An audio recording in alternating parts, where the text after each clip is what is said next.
Hi, I'm Sophie. I'm from China Daily at the 2016 Global Sources Electronics Show. Today, I am so honored to have Ben Wang, the head of Global Sources Direct. Hi, Ben. Hi, thank you for having me. Because many of our viewers don't know the Startup Launchpad, could you please introduce the basic info about the Startup Launchpad? Sure. Startup Launchpad has been inception for about 3 shows now, so about a year and a half. What Startup Launchpad's goal here is to help startups, hardware startups, get into global distribution. So we find that a lot of startups, once they've gone through a development of their product idea, they validate the crowdfunding, they manufacture, but then once they go through a manufacturer stage, they need to look for customers, online and offline. And we all know that on the offline business, in terms of consumer spending, still 90% worldwide is still buying products offline. So the opportunity here that we're creating for startups is to have access to global distribution with big buyers. These buyers that can help a startup get into big box retail. So, what's your initiative to set up this Launchpad? Sure. So we are currently using the legacy that Global Sources Electronics Show has created over the 13 years of putting together trade shows. We are still very proud to be the world's largest electronics show here, and we're bringing in 66,000 buyers from all over the world. So the initiative here is to make sure that buyers are still hungry for new products and new products to introduce in the market. What we have here is to match that need that they require, and we're bringing in a new type of trending products like IoT products, anything from 3D printers, smart wearables, home automation. We even have personal robots here today. We have drones, all the emerging product categories that our buyers are asking us to introduce. And with Startup Launchpad, we really are at the very beginning of new type of categories that are being created that buyers seek at the show.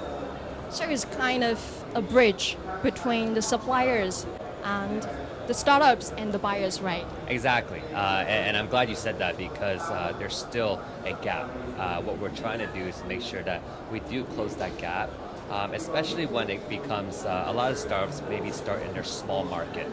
For instance, startups here in Hong Kong may only be able to tap 7 million people here in Hong Kong, but how do you go abroad? Hong Kong has a very unique opportunity here because of its legacy.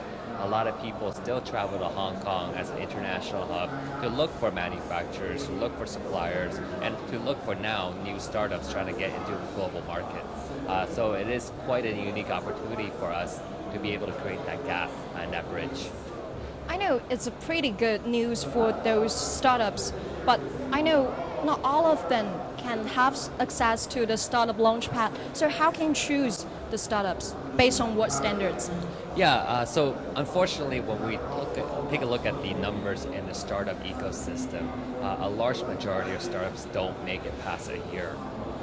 So what we're trying to do is for the startups that are not yet at a stage where they can be at a trade show like Startup Launchpad, we do create the Startup Conference. With the tech conference, we bring in 34 speakers from all over the place. So we have guys like Hackcelerator, one of the largest and most successful hardware accelerators based in Shenzhen. And they help a lot of these younger startups get into an opportunity like be at a trade show. The whole point of the tech conference is to be able to grow that smaller community or younger community of startups that want to know, how do I go and ideate properly? Or how do I market validate through crowdfunding effectively? And then after that, if I want to manufacture in China, how do I do it properly, or how do I find the right partners? And when they're ready for distribution, then they come and start Launchpad. And they've kind of gone through the brunt of being a startup, and now they're just looking for customers. So you have mentioned the conference, right, the summit. So what the audiences can learn from those speakers you have chosen? Yeah, so we're very excited about our conference program as well because we're bringing 4 stages at a very high level of what we would call a startup journey. So stage number 1 is ideation. How do you design your product right? And once you've designed your product and you've prototyped your product, how do you validate your product? And right now, a good way to validate your product is through crowdfunding, like Kickstarter, like Indiegogo. In domestic China, you can use JD and other platforms. With that powerful platform, customers and startups now have kind of a way to risk manage, spending too much money to bring a product into market. Now, once they've accomplished a market with their product, they go through manufacturing. And we bring experts in the manufacturing space to teach startups not to go into the very kind of common mistakes when dealing with manufacturing. And then afterwards, we also have distribution speakers who talk about, hey, how do you get a startup product into online sales and into offline sales? So we do see that that's the progression that a startup goes through. So every day is a different theme that brings a startup or someone young that's looking to do a startup from ideation to distribution. Thank you. So this the audiences can get from the summit, this conference. So what about the startups? What they can achieve attending the show, attending the pitch competition, the summit? Yeah. So the show itself, I'll break the answer into two parts. For the show, they have access to big box retail buyers, which is an access that not a lot of startups can say. What they can really learn from the big box retailers is, number one, does my price work? Am I manufacturing my product too much at too high of a cost? Number two, how do I kind of fulfill to make sure that my product, when it lands in your retail store, can be marketed correctly? Number three, they also learn about the supply chain management standards that a retailer or a distributor may require, because in every different market there are different licenses that apply, and each license costs money and costs a lot of resources to put you in that opportunity mode to be able to get into retail.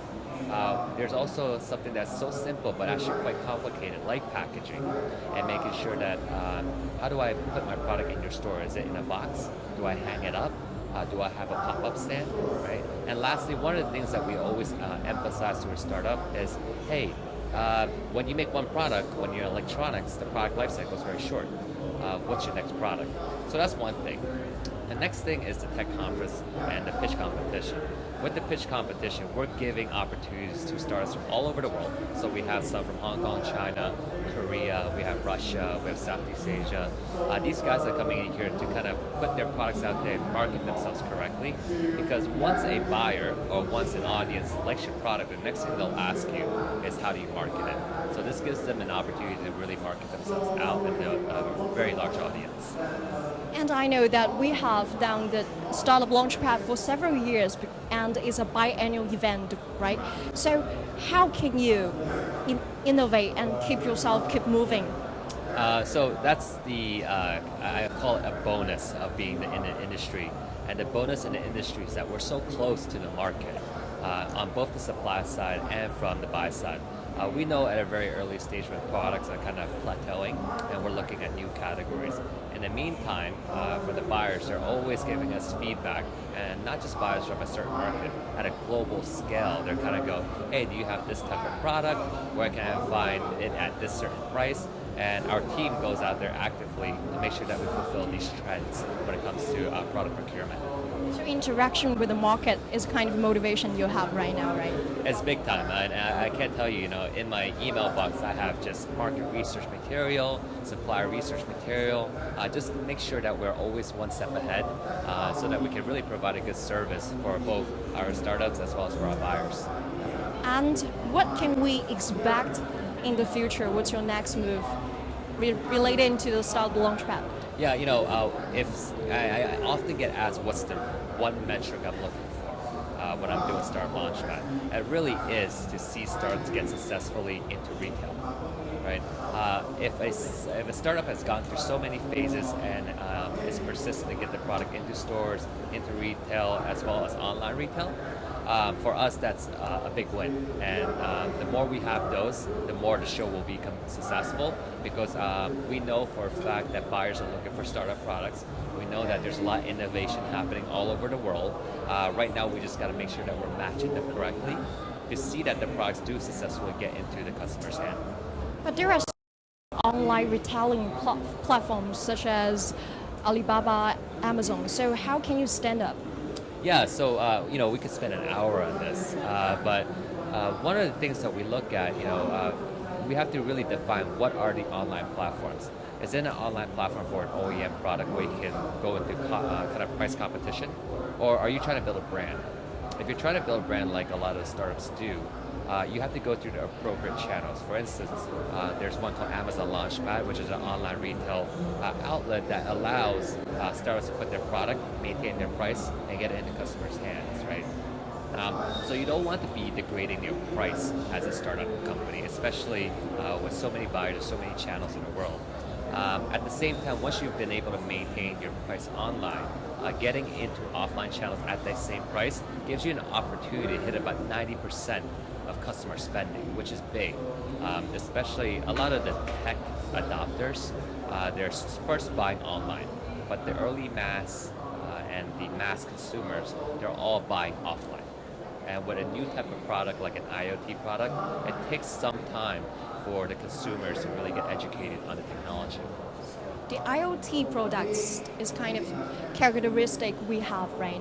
Yeah, so a lot of IoT products, a lot of products that are connected to your phone, gives you kind of empower a lot of consumers to be able to control their devices anywhere in the world.